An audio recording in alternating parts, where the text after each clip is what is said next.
Hi, this is Salik, and welcome to another episode of the Growth Philosophy Podcast, a bite-sized weekly podcast focused on empowering you to improve your life by improving the way you think. The way you think, that is, your mindset, has a huge impact on the overall quality of your life. At the end of the day, one's mindset determines how they feel and how they do everything. So it goes without saying that if you want to improve the quality of your life, changing your mindset is the single most important thing you can do. If you take just one thing away from all the talks I've done so far, from everything I've said and everything I've written, I want it to be this realization of just how much your mindset impacts your life. This is not conjecture, by the way. This is not just my opinion. This isn't just a theory. This is a fact. The way you think impacts everything. Everything. And that's the whole point of these talks. And this is also why I want to make you aware of these topics regarding mindset and empower you to upgrade yours. And that brings me to the topic I want to talk about today. Do you know what the one thing is that everyone has in common? Rich and poor, old and young, tall, short, pro, novice, everyone, no matter their current trajectory in life, no matter how successful or otherwise, no matter their race, religion, gender, whatever. This is one thing, that a one common bond that binds everyone. Everyone has this one thing in common. What do you think that is? Have a guess. Ready for the answer? Because here it is. It's failure. Failure, or rather, challenges or setbacks, as I prefer to refer to them. Those are more accurate descriptors. As a matter of fact, from here on, I will mainly refer to failures as challenges or setbacks. The why will become clear a bit later, during the rest of today's talk. Challenges and setbacks are a normal part of life. No matter who it is, no matter how successful they are, everyone experiences setbacks and challenges. This is as true as the sun rising in the east, and as true as us needing oxygen to survive. Setbacks and challenges are universal experiences. Everyone experiences them. Some more than others, some bigger than the rest.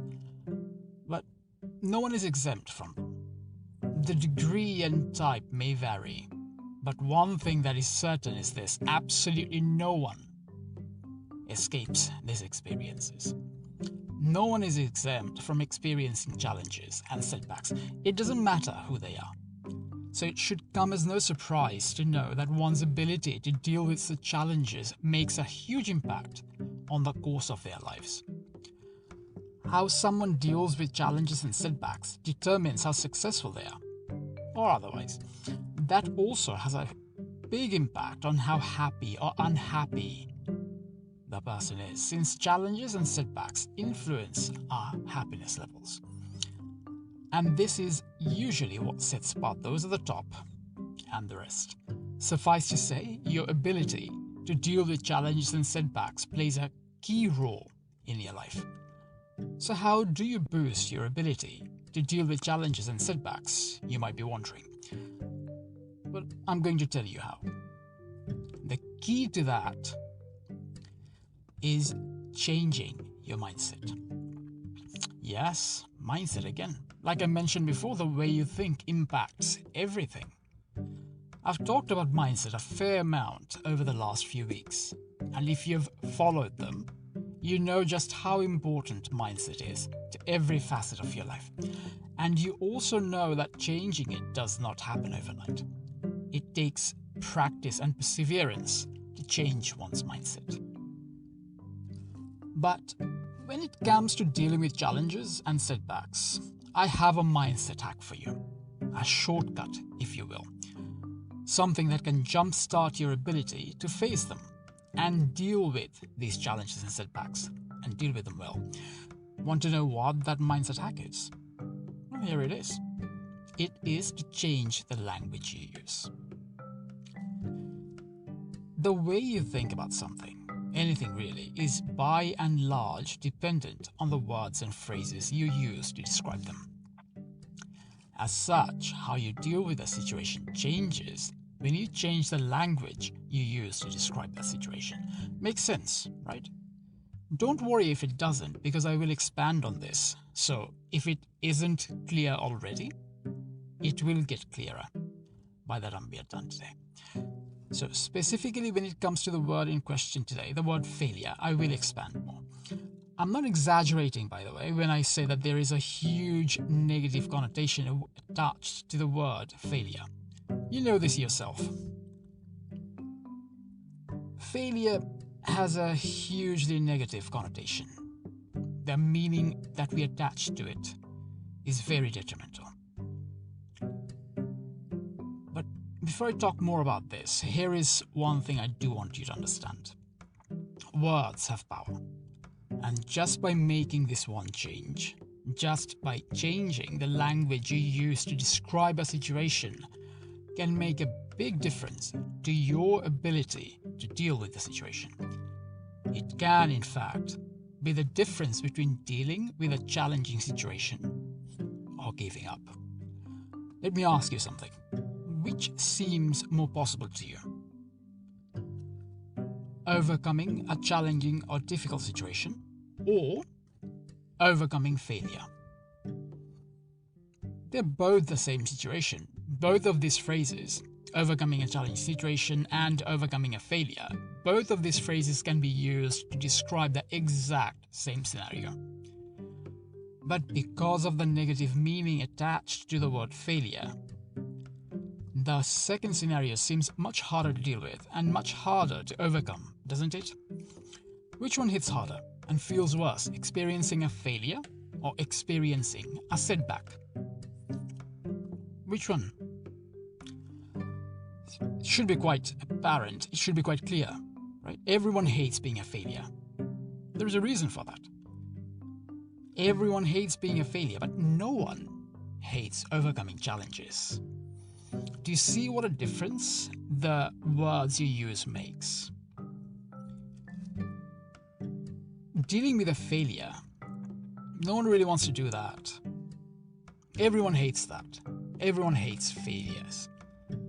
But when you are dealing with a challenge, when you are placed in a position where you have to overcome a challenge, that's a lot more doable. That might even get you all fired up. Right?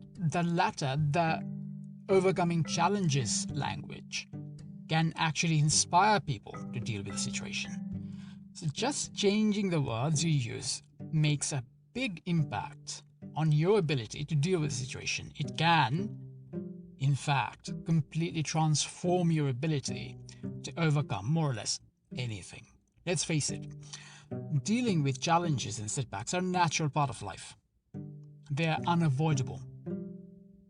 Like I mentioned before, they are inescapable. Everyone has to go through them. No one is exempt from them.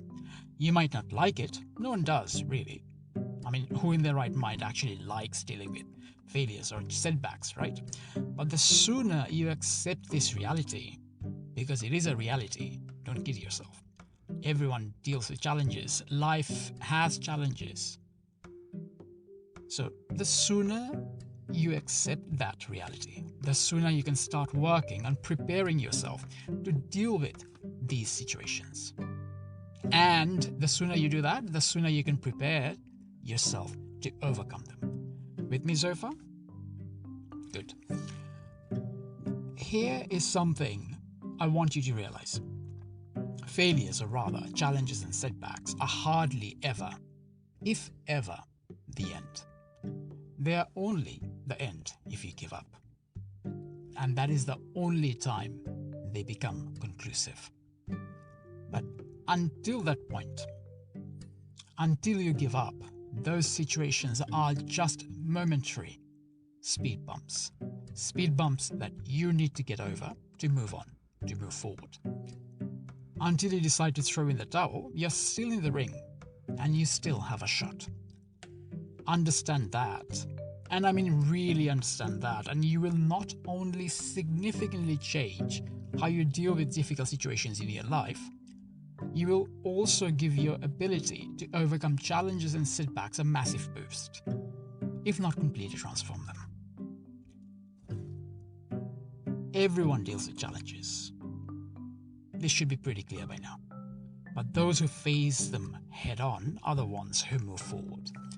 And changing the language you use to describe such situations can give you ability to overcome challenges a massive boost.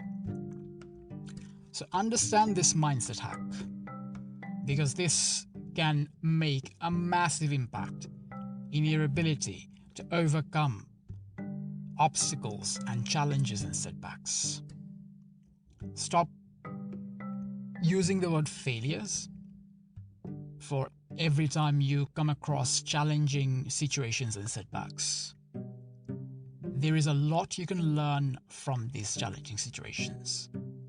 And the best way of dealing with them, of overcoming them, is when you stop using words that right off the bat make it hard for you to overcome them. So stop using the word failure. Start using the word challenges and setbacks.